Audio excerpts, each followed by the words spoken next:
Earth sign, Capricorn, Taurus, and Virgo, kumusta po kayong lahat? Okay, so Earth sign, maraming salamat po sa walang sawang pagsubaybay sa ating pong mga reading.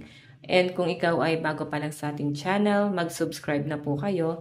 And i-click mo na rin yung ating notification bell para lagi kang updated sa ating mga bagong upload. Okay, so Earth sign, tignan natin, gabay kapalaran mo. Gabay kapalaran po ni Earth sign, Capricorn, Taurus, Virgo. Okay. Meron tayong the High Priestess. Sacred knowledge, divine feminine, unconscious mind. Okay. So, may nasasagap ako sa mga earth sign dito. Masyado kang, nakikiramdam.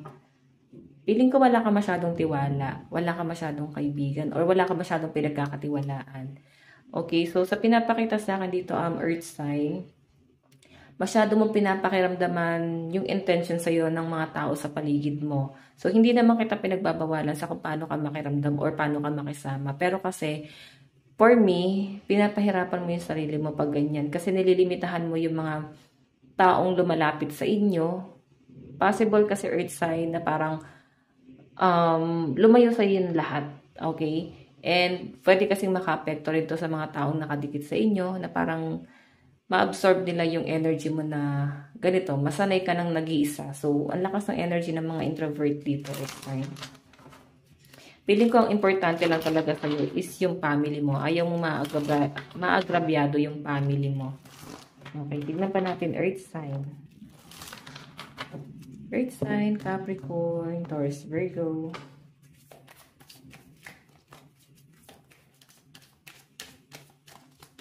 Meron tayong the Lovers.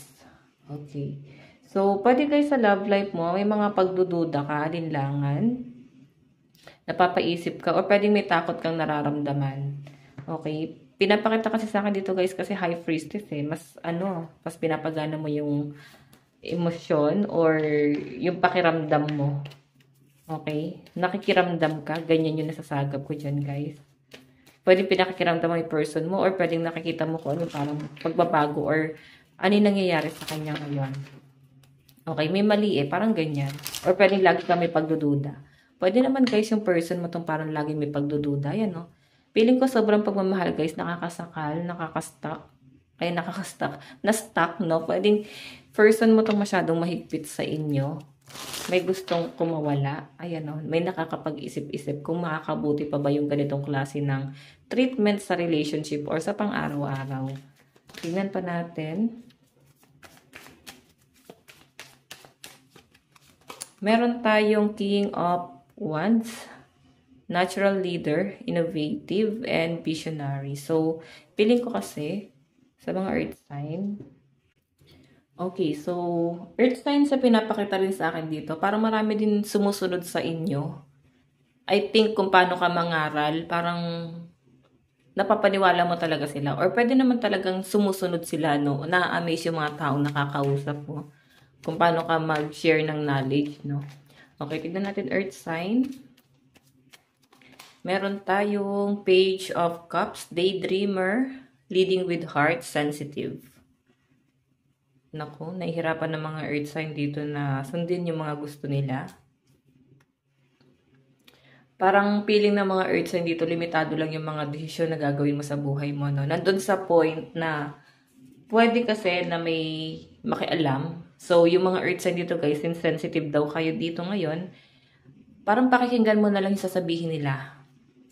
Kasi ayaw mo na ng masyadong opinion na parang feeling mo isi-insultuhin ka lang.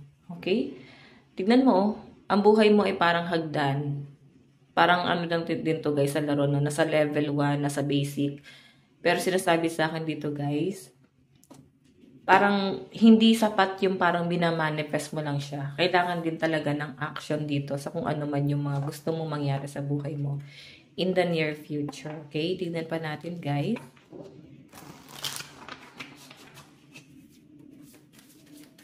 Okay. Meron tayong 9 of Cups. Wish card. So guys, sa malinaw na pinapakita sa akin dito, 9 of Cups kasi marami kang gustong malaman. So, Feeling ko yun kagaya na sabi natin kanina, marami kang sinishare na knowledge dahil nga marami kang alam and dahil na rin kayo sa experience mo sa buhay. Natural leader nga daw ang mga earth sign guys eh. So iba sa inyo guys, pwedeng may promotion sa trabaho pero feeling ko isang malaking obligasyon to para sa inyo. Kaya parang pag-iisipan mo yan kung ipo-pursue mo ba, tatanggapin mo ba tong promotion na to. Parang ganun. Feeling ko kasi guys, meron kang ibang plano. And I think baka business or mag-change na lang ng career. May iba kasi guys na company na parang dahil matagal ka na dun sa company na yun, sasabihin na ipopromote ka. Pero maliit lang yung increase ng sahod. Okay? Parang mas mabigat pa yung obligasyon. Tingnan natin guys, meron tayong 4 of Wands. Okay, so earth sign, sa pinapakita sa akin dito, yung 4 of Wands kasi is success, celebration, may magandang mangyayari sa buhay mo. Magantay ka lang, no? Huwag ka masyadong magmadali and aralin mo mabuti kung ano ba yung mga susunod mong hakbang, ano yung mga magiging plano mo. Tingnan pa natin, meron tayong Wheel of Fortune. May mga nag-overthink dito, guys, no? Pero alam nyo, guys, itong sunod-sunod na card natin, napakaganda. Okay, napakaganda and sobrang private ng mga earth signs. So, I think magiging maayos ang daloy ng inyong kaperahan at ang inyong pamumuhay. Tingnan pa natin, meron tayong 8 of Pentacles, 'di ba? Magtutuloy-tuloy ang daloy ng pera sa mga earth sign. Feeling ko dahil nga pinorso mo yung pangarap mo. And eto kung sa promotion to guys, feeling ko pag-iisipan mo yan kasi malaking obligasyon nga yan.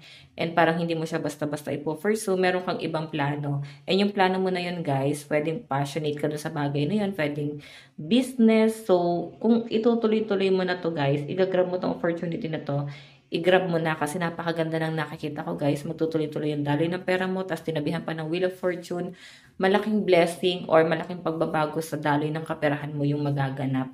Okay? May mga bagay ka lang talaga na kailangan mong i-sacrifice para dito sa pangarap na to. Tingnan natin Earth Sign, advice. Advice po ni Earth Sign.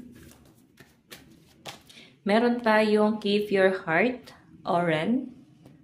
So, ayan, ingatan mo yung sarili mo hanggat sa makarecover ka or hanggat sa makuha mo na yung mga bagay na gusto mo or yung desire mo. Okay? So, ingatan mo yung sarili mo, huwag ka masyadong mag-overthink, maging kalmado ka lang. Yung iba sa inyo guys, medyo nalilihis ng landas, like may distraction kasi.